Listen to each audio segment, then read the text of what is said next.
मंडळी, ठरलं तर मग या मालिकेचा आजचा म्हणजेच 31 मेचा एपिसोड रिव्ह्यू तुम्ही ऐकत आहात. काल आपण पाहिलं होतं प्रेक्षकांनो, शेवटी शेवटी सायलीला एक महाराज दिसतात आणि ते तिला सांगतात की तुझ्या सगळ्या प्रश्नांची उत्तरं तुला लवकरच मिळणार आहेत. आता ते निघून गेल्यानंतर अर्जुन आलाय मंदिरात आणि सायलीला म्हणतोय, झालं ना बायको तुझं व्यवस्थित दर्शन?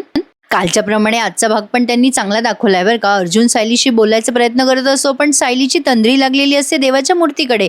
अर्जुन म्हणत असतो, अगं सायली, झालं ना दर्शन? चल ना, निघूयात ना मग. सायली अर्जुनकडे बघून म्हणते, हो निघूयात. आणि ती देवाला आता मनोभावे नमस्कार करते आणि हे दोघं घरी जायला निघतात. बरंच सामान घेतलं होतं बरं का प्रेक्षकांना सोबत, पण त्यातलं काही सामान यांना लागलं नाहीये. इकडे पूर्णाजी बेशुद्ध झाल्या. आपण पाहिलं प्रियाच्या फोनमुळे चमत्कार झालाय मंडळी. आता पूर्णाजीची स्मृती परत आली आहे. अस्मिता उठवायचा प्रयत्न करत असते, उठ ना पूर्णाजी, काय झालंय तुला? डॅड, अश्विनला फोन करा ना. प्रतापराव म्हणतात, अगं हो करतोय. आता प्रतापराव फोन लावतात अश्विनला आणि म्हणतात, अरे बाबा कुठेच अश्विन? पूर्णाईला शुद्ध नाही आली, लवकर ये रे बाबा, टेन्शन येते आम्हाला. हो का, बरं बरं, या या. कल्पनाताई रडत असतात, काय झालंय पूर्णाईला? अस्मिता म्हणते, काय झालं डॅड?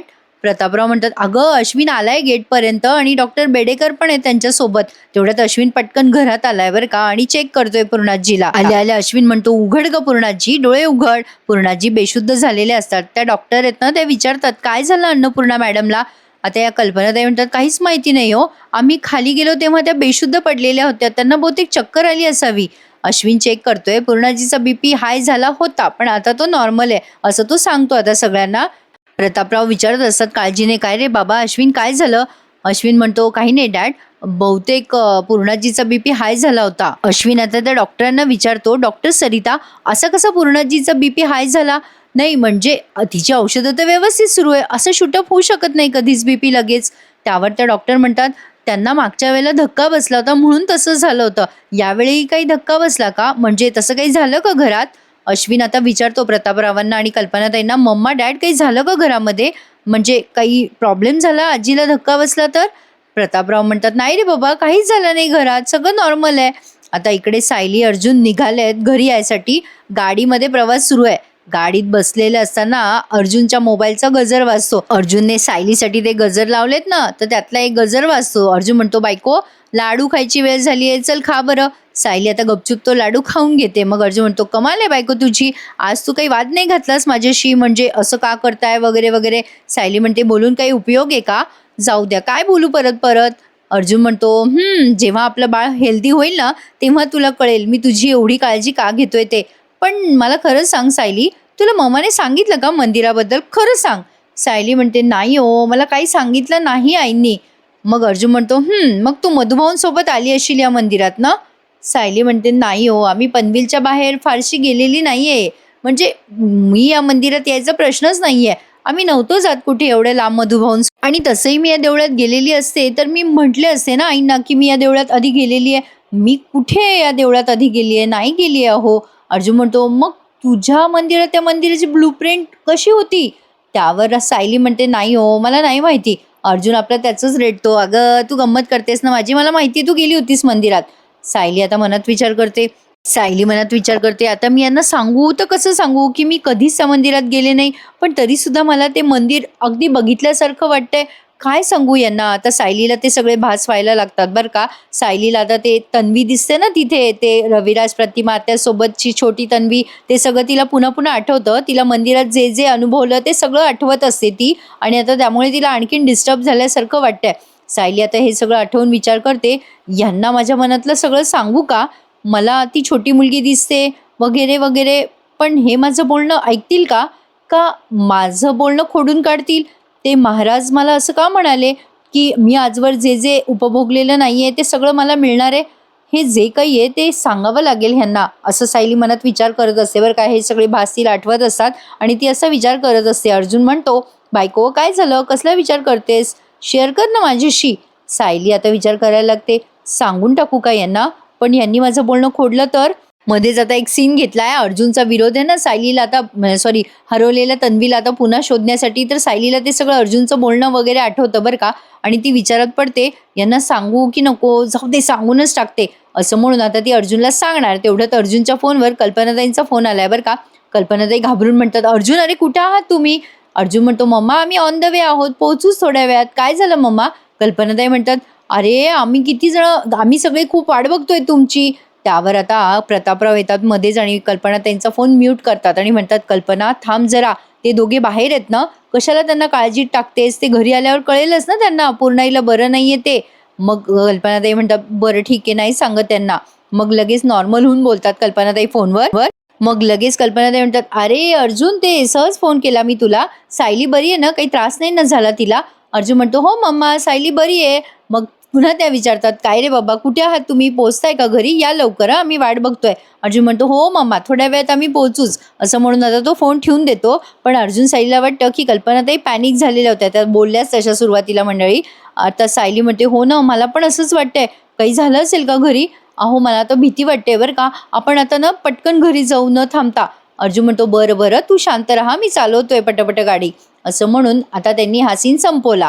आणि इकडे प्रियाचा सीन घेतलाय बरं का मंडळी. आता काय होणार आहे, प्रियानं आत्महत्येचा प्रयत्न करणार आहे. तिला जेलमध्ये एका बाईनं आत्महत्या केली हे दिसतं. म्हणजे प्रयत्न केला एका बाईनं आत्महत्येचा, म्हणून तीही कॉपी करते त्या बाईची. त्यामुळे आता घरच्यांना फोन जातो. हा जेलमधला नियम तिला कळलाय म्हणून ती हे सगळं करणार आहे. ती सारख्या एडजाऱ्या मारत असते, मनात विचार करत असते, काय झालं असेल? त्या म्हातारीची दातखिळ का बसली माझं बोलणं ऐकल्यावर? ही म्हातारी आहे ना, ती पक्की आतल्या गाठीची आहे. मी गरोदर आहे हे ऐकल्यावर तिची नेमकी रिॲक्शन काय होती ही तिने मला कळूच दिलेली नाहीये. कल्पीला सांगितलं असेल का म्हातारीने? काय झालं असेल? नाही, पण अजूनपर्यंत मला कोणी भेटायला का आलं नाही? हे सुभेदार सगळे दगड झालेत दगड. असं म्हणून प्रियाने ना आता पुन्हा त्या कॉन्स्टेबल ताईला आवाज दिलाय, "ओ ताई, ताई इथे आहे ना." आता ती कॉन्स्टेबल वैतागते बरं का हिच्यावर. प्रिया म्हणते, "ओ ताई, मला घरी परत कॉल करायचा आहे, मी करू शकते का?" ती कॉन्स्टेबल म्हणते, "अजिबात नाही. तुला एकदा परवानगी मिळाली होती ना?" प्रिया म्हणते, "अगं हो, मिळाली होती परवानगी, पण पलीकडनं ना आवाजच आला नाही गं, माझं बोलणंच झालं नाही. अगं मला बोलायचं होतं गं घरच्यांशी. मी मी घरच्यांशी कॉन्टॅक्ट करू का पुन्हा? काही वेगळे मार्ग आहेत का अजून?" ती कॉन्स्टेबल चिडून म्हणते, "काय गं, काय वैताग आहे तुझा? मी काय इथे तुझी नोकरी करायला आहे का? प्रत्येक वेळेला आपला काही ना काही ऑर्डर देत राहतेस." त्यावर प्रिया म्हणते, "अगं नाही गं ताई, तुझा काहीतरी गैरसमज झालाय. अगं ताई, मी तुला विनंती करते गं, बघ ना काही करता आलं तर." ती कॉन्स्टेबल म्हणते, "ए गप्पा बस गं. काय चाललंय तुझं? किती वेळेला तू बातमी घरी पोहोचवलीस तू गरोदर असल्याची, पण कोणी आलं का तुझ्या घरून? अगं त्यांना तुझं हे मूल नको असेल. गप्पा बस. कशाला बोंबाबोंब करते? पडून राहा इथे." आता असं बोलून ती कॉन्स्टेबल निघून जाते बरं का. प्रिया मनाशी विचार करते, "नाही, नाही, नाही, नाही, शक्यच नाहीये. सुभेदारांना हे मूल नको असणं शक्यच नाहीये. नाही, नाही, नाही, नाही. मला काहीतरी करायलाच हवं. काहीतरी करून मी कल्पीशी बोलेलच. पण काय करू? कसं करू?" प्रिया आता विचारात पडते आणि पुन्हा स्वतःच्याच मनाशी बोलत असते, "काही झालं ना तरी प्रयत्न सोडायला नको. असं काहीतरी करेल ना की कल्पीच नाही, सगळे सुभेदार इथे धावत येतील." आता प्रिया काय करते हे त्यांनी आजच्याच भागात दाखवलंय. छान दाखवलाय बरं का मंडळी आजचा भाग. बघा हं. आता सायली अर्जुन घरी आले आणि आल्या आल्या विमलने रडत रडत सगळं काही सांगितलं की पूर्णाजीला बरं नाहीये, डॉक्टर आलेत वगैरे वगैरे. ते इथे आपल्याला सगळं फ्लॅशबॅकमध्ये दाखवलं. अर्जुन सायली घाबरतात. नेमकं पूर्णाजीला काय झालं हे त्यांना कळतच नाही. मग आता पटकन सायली आणि अर्जुन पूर्णाजीच्या रूममध्ये येतात. सायली आता पूर्णाजीला उठवायचा प्रयत्न करत असते. "पूर्णाजी, काय झालं पूर्णाजी?" कल्पनाताई म्हणतात, "अगं खूप काळजी वाटत होती गं आम्हाला. तुम्हाला फोनवर कसं सांगावं कळत पण नव्हतं." मग सायली म्हणते, "अशा कशा बेशुद्ध पडल्या पूर्णाजी?" अर्जुन म्हणतो, "अजून शुद्ध नाही आली का रे पूर्णाजीला अश्विन?" अश्विन म्हणतो, "दादा, पूर्णाजी जर शुद्धीवर नाही आली थोड्या वेळ तर आपल्याला हॉस्पिटलाइज करावं लागेल पूर्णाजीला." त्यावर त्या डॉक्टर म्हणतात, "त्यांना ना कसला तरी धक्का बसलाय आणि त्या शुद्धीवर आल्याशिवाय आपल्याला काहीच कळणार नाहीये." सायली आता पूर्णाजीला उठवायचा प्रयत्न करते. त्यांचा हात हातात घेत म्हणते, "पूर्णाजी, ए पूर्णाजी." आणि मग पूर्णाजी हळूहळू डोळे उघडतात. सायलीच्या स्पर्शामुळे त्यांना जाग येते. कारण ॲक्च्युली सायलीच ही खरी तन्वी आहे ना मंडळी. म्हणून हा जो सीन आहे ना मंडळी, हा जरा बराच वेळ दाखवलाय बरं का त्यांनी. आता पूर्णाजी शुद्धीवर येतात. मग सगळ्यांचा जीव भांड्यात पडतो की चला पूर्णाजी शुद्धीवर आल्या तर. आता पूर्णाजी शुद्धीवर आल्यावर सगळेजण बघायला लागतात आनंदाने एकमेकांकडे. सायली पुन्हा पुन्हा आवाज देत असते, "पूर्णाजी, ए पूर्णाजी, बरं वाटतंय ना तुला?" प्रतापराव पण म्हणतात, "पूर्णाई, बरं वाटतंय का गं?" मग लगेच डॉक्टर म्हणतात, "अरे वा, अन्नपूर्णा मॅडम, शुद्धीवर आलात तुम्ही? बघा, एवढ्या वेळच्या तुम्ही शुद्धीवर नव्हतात. तुमची तन्वी जवळ आल्यावर तुम्ही शुद्धीवर आलात." मग आता पूर्णाजी इकडे तिकडे बघून म्हणतात, "तन्वी? कुठे आहे माझी तन्वी?"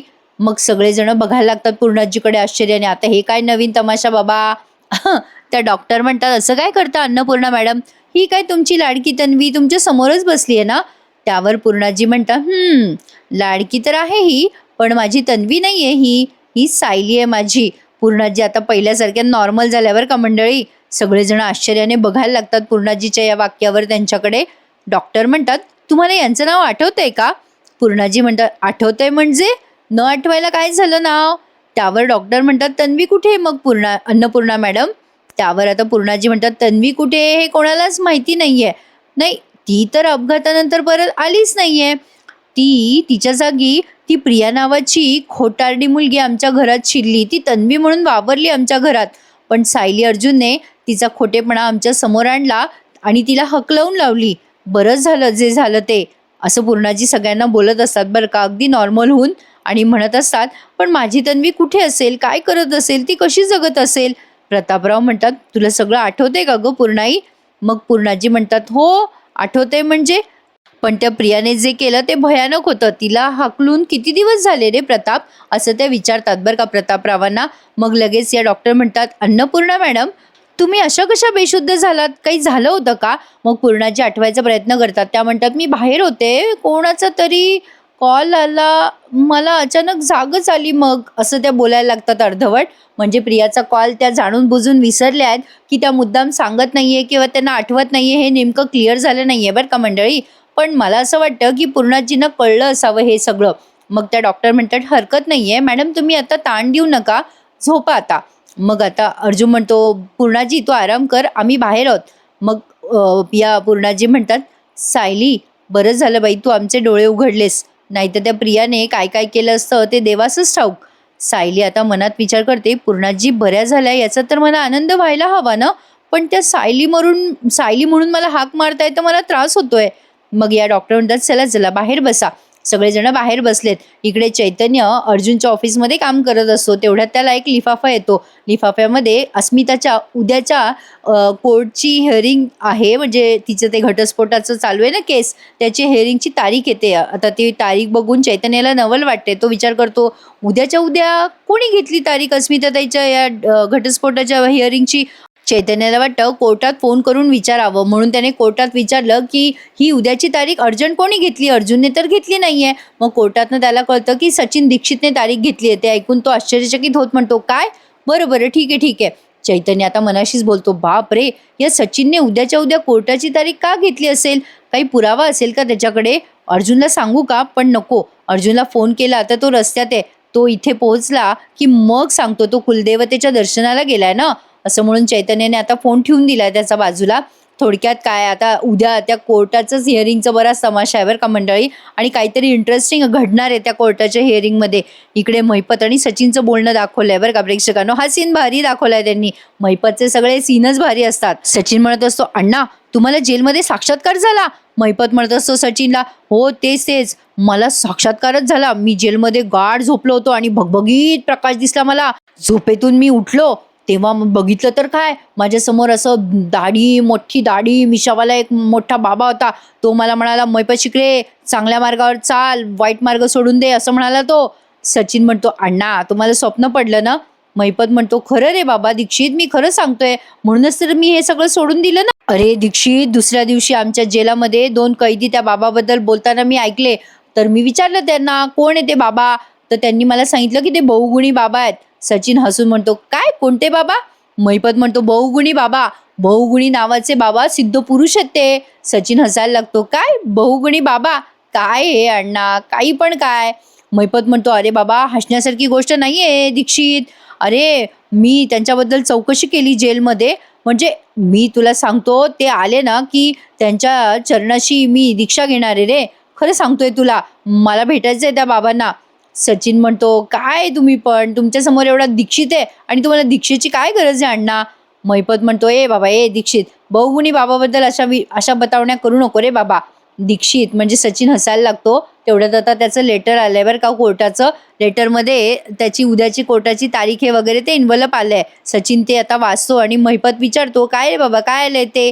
सचिन म्हणतो, अण्णा माझ्या घटस्फोटाच्या केसची नोटीस आली आहे, आता उद्याच्या उद्याच आहे ती तारीख. त्यावर आता महिपत म्हणतो, मी सांगतो तुला सचिन, तू बहुगुणी बाबाची दीक्षा घे, उद्याच्या उद्या तुझा घटस्फोटाचा निकाल लागल बघ. त्यावर सचिन म्हणतो, नाही अण्णा तुमचं काय ते चालू द्या, पण कोर्टाचा जो निर्णय आहे ना तो माझ्या बाजूने लागण्यासाठी मला कुठल्या बहुगुणी बाबाच्या दीक्षेची गरज नाही आहे. मी बरोबर कोर्टाचा निकाल माझ्या बाजूने वळवू शकतो, असं म्हणून तो मैपतला सांगतो की अण्णा, उद्याच्या उद्या घटस्फोटाची ही नोटीस आली आहे, उद्या मी आता कोर्टात जाऊन येतो. आणि मनातल्या मनात बोलत असतो, त्या अस्मितावरती आता असे असे चार्जेस टाकेल ना की त्या अर्जुनला पश्चाताप होईल घटस्फोट का मागितला म्हणून. हे तो मनातल्या मनात बोलत असतो बरं का सचिन. आता इकडे सुभेदारांकडे हॉलमध्ये सगळेच जण बसलेत आणि चांगली आणि आनंदाची बातमी म्हणजे पूर्णाजीला कळलंय बरं का प्रेक्षकांनो की सायली आई होणार आहे आणि त्या पणजी आजी होणार आहे. त्यांनी आता सायली आणि अर्जुनला बोलवलंय. पण हे सगळं त्यांनी थोडं पुढच्या शेवटच्या सीनमध्ये दाखवलंय. आता आधी त्यांनी या डॉक्टरांचा सीन घेतलाय. अश्विन म्हणतो, हे असं कसं झालं, अचानक पूर्णाजीला सगळं कसं काय आठवायला लागलं. त्या डॉक्टर म्हणतात, बहुतेक त्यांना काहीतरी मोठा धक्का बसलाय. म्हणजे आधी जेव्हा त्यांना त्या खोट्या तन्वीच्या बाबतीत धक्का बसला तेव्हा त्या ट्रॉमामध्ये गेल्या आणि आता पुन्हा काहीतरी धक्का बसल्यामुळेच त्यांना पुन्हा स्मृती आल्यासारखं झालं. प्रतापराव म्हणतात, मग आमची पूर्णाई पूर्णपणे बरी झाली ना डॉक्टर. डॉक्टर म्हणतात, हो, हे घडणारच होतं कधी ना कधी, पण त्यांच्या डोक्यातलं कन्फ्युजन कमी झालं, दूर झालं असं म्हणायला हरकत नाहीये. अस्मिता म्हणते, देवच पावला बाई, आमच्या पूर्णाजीला काही झालं असतं तर आम्हाला चैनही पडला नसता. डॉक्टर म्हणतात, अन्नपूर्णा मॅडम प्रियाचा फोटो बघूनच चिडल्या होत्या, तेव्हाच माझ्या लक्षात आलं होतं की त्या आता बऱ्या होत आहेत आणि त्या काउन्सिलिंगला पण चांगला प्रतिसाद देत होत्या. कशासाठी त्या पूर्णाजीचं दुखवलं एवढे दिवस कोणाच ठाऊक प्रेक्षकांनो. आता अर्जुन म्हणतो, thank you so much doctor. Doctor म्हणतात, माझं कामच आहे इलाज करणं, पण तुम्ही काळजी घ्या हां अन्नपूर्णा मॅडमची, ऑल द बेस्ट, मी येते हां आता, असं म्हणून डॉक्टर निघून जातात बरं का मंडळी.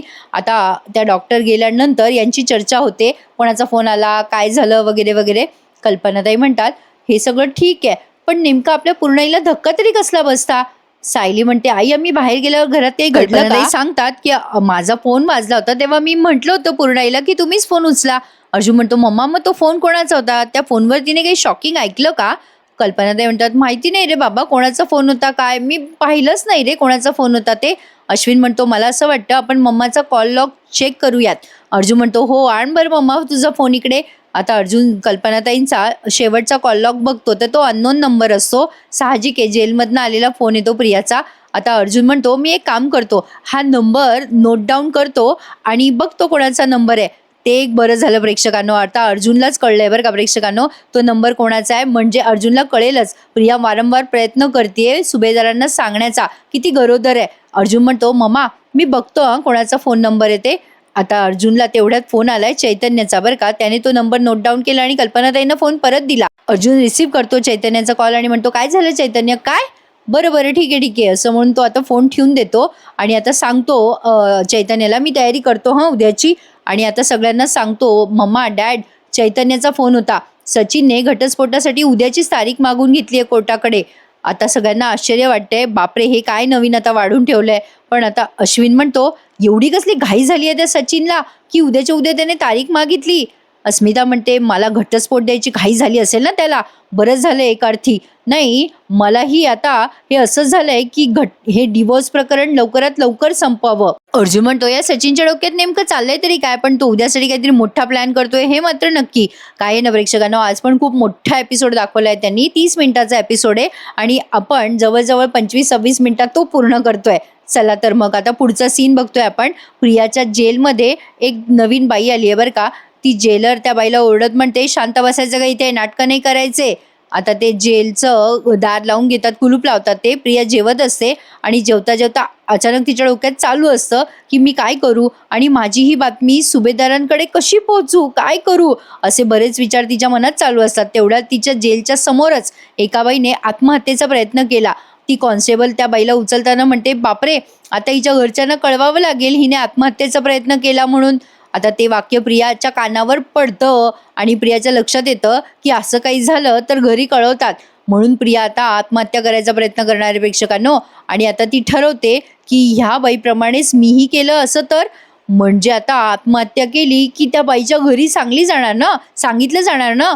या जेलचा असा नियम असेल का, म्हणजे माझ्या बाबतीत पण असं होईल का, मी जर आत्महत्येचा प्रयत्न केला तर सुभेदारांच्या घरी फोन जाईल, मग तर सुभेदारांना इथे यावंच लागेल ना. प्रिया असं मनाशीच बोलत असते.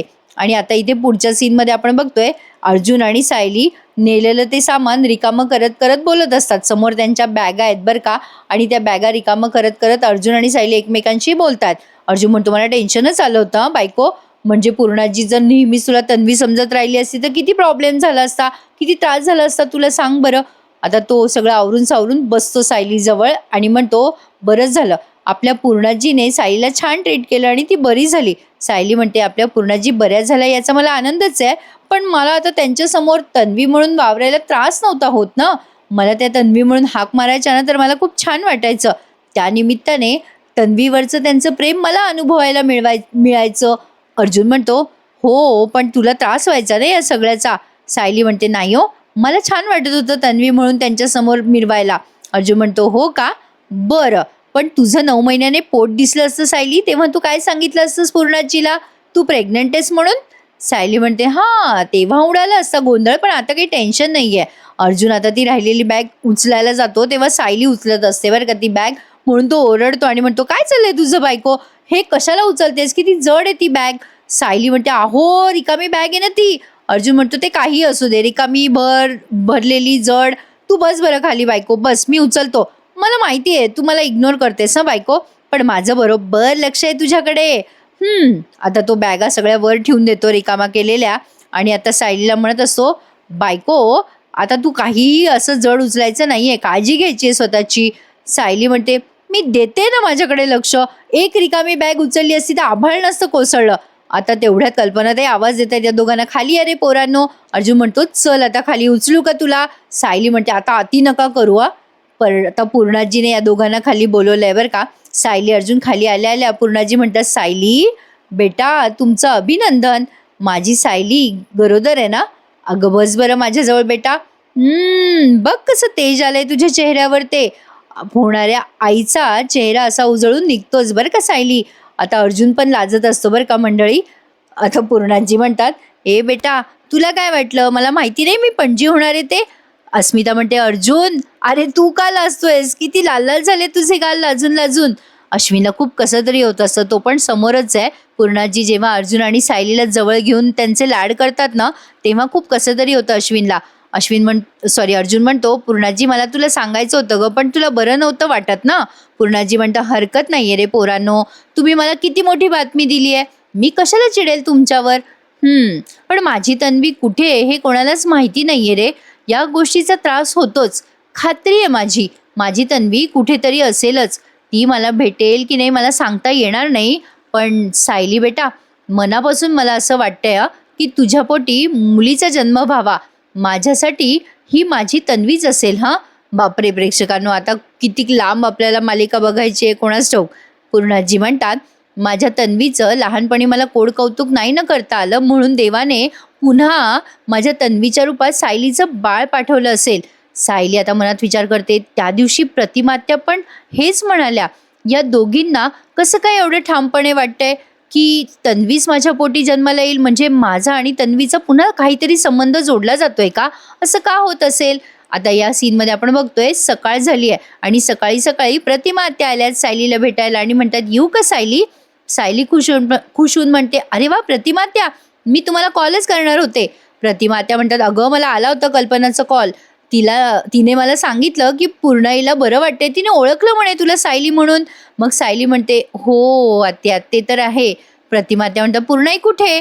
मग प्रतिमा आत्या असं म्हटल्या पूर्णाजी समोरून येताच आणि विचारतात, अगं बाई प्रतिमा कशी आहेस, केव्हा आलीस, बरी आहेस ना. पूर्णाजी म्हणणे असं विचारल्या प्रतिमा आत्या म्हणतात, हो मी बरी आहे. पूर्णाजी आता सायलीकडे बघून म्हणतात, सायलीचं लक्षच नसतं पूर्णाजीकडे. त्या पुन्हा आवाज येतात, सायली ए सायली. प्रतिमा आत्या म्हणतात, अगं ए सायली, पूर्णाई हाक मारतायत तुला. सायली समोरच आहे बरं का, तरी तिला कळतच नाही की पूर्णाजी तिला आवाज देत आहे. मग आता पूर्णाजी तिच्या जवळ बसतात बरं का आणि म्हणतात, काय ग बेटा काय झालं, किती हाका मारते मी तुला, होका देत नाहीयेस तुम्हाला. सायली म्हणते, तुमच्या तोंडून सायली ही हाक ऐकायची सवय गेली होती ना पूर्णाजी, तुम्ही तन्वी म्हणायचा ना मला, म्हणून. पूर्णाजी म्हणतात, अच्छा म्हणून तुला समजलं नाही का मी तुला हाक मारते ते. अगं काही हरकत नाहीये, तुला स्वतःच्या नावाची सवय व्हायला असा कितीसा वेळ लागणार आहे. आता पुन्हा सायली इकडे तिकडे बघते आणि प्रतिमा आत्याला म्हणते, बसा ना तुम्ही आत्या. अगं विमलताई सरबत आण ना. मग विमल म्हणते, हो आणते. आता पूर्णाजी म्हणतात, ए सायली माझी जपमाळ निखळली आहे ग, जरा ओवून देतेस का बेटा. सायली म्हणते, असं का करताय तुम्ही पूर्णाजी. आता पूर्णाजी गडबडून म्हणतात, का काय झालं, मी काय केलं. सायली म्हणते, "नाही म्हणजे तुम्ही एवढ्यासाठी इथपर्यंत आलात? मला सांगायचं असतं ना, मी आले असते ना तुमच्या खोलीत." पूर्णाजी म्हणतात, "सायली, तुला हेच विचारायचं होतं का बेटा नक्की?" सायली आता काहीच बोलत नाही आणि आजचा हा भाग इथे संपून जातो. आणि मंडळी पुढचा प्रोमो बघा. पुढच्या प्रोमोत आपण बघतोय की अस्मिताची हिअरिंग चालू आहे बरं का कोर्टामध्ये आणि सचिनने ते सगळे व्हिडिओ दाखवलेत. सायली म्हणते ना याच्याकडनं पोडगी घे वगैरे. आता ते सगळं कोर्टामध्ये दिसतंय बरं का आणि सायली उभी आहे तिथे साक्ष द्यायला. सायलीला आता विचारतात ते वकील, "तुम्हाला का वाटतंय असं की तुमच्या नंदेने घटस्फोट घ्यावा?" सायली म्हणते, "माझ्या नंदेचा नवरा तिला वारंवार फसवतोय, त्रास देतोय. अशा नवऱ्यापासून सुटका करून घेतलेलीच बरी." इकडे प्रियाने आत्महत्येचा प्रयत्न केला. तिथे माठ असतो ना, तो माठ फोडते ती बाई प्रियाच्या सोबतची आणि त्या माठाची अशी एक खपली आहे ना, ती प्रिया हातात घेते आणि बेशुद्ध पडायचं नाटक करते आणि ती कॉन्स्टेबल ओरडते, "अरे बापरे, हिने पण आत्महत्येचा प्रयत्न केला. आता हिच्या घरच्यांना पण सांगावं लागेल." आणि बेशुद्ध पडलेली प्रिया गालातल्या गालात हसत असते, म्हणजे ती नाटकच करत असते. इकडे सचिनने अस्मितावर आळ घेतलाय बरं का प्रेक्षकांनो. भर कोर्टात त्याने अस्मितावर आळ घेतला की अस्मितानेच त्याच्या आईवडिलांना अनाथ आश्रमात सोडलं म्हणून. हे ऐकून अस्मिताला धक्काच बसला. बघा ना मंडळी, सचिन अतिशय खालच्या पातळीला गेलेला माणूस आहे, पण त्याने अस्मितावर असा आळ घ्यावा हे तर नवलच आहे. असो, आता उद्याचा भाग खूप इंटरेस्टिंग असणार आहे, यात शंका नाहीये मंडळी. आणि आता साक्षी आपल्याला बदललेली दिसणार आहे थोड्याच दिवसात. आजचा हा एपिसोड कसा वाटला कमेंटमध्ये नक्की कळवा. आणि तुम्हा सगळ्यांना हॅपी संडे. आजचा स्पेशल मेनू काय केला होता कमेंटमध्ये कळवायला विसरू नका आणि या एपिसोडला लाईक करायला विसरू नका. उद्या भेटूयात. तोपर्यंत चॅनलला सबस्क्राईब करा आणि काळजी घ्या स्वतःची. धन्यवाद मंडळी.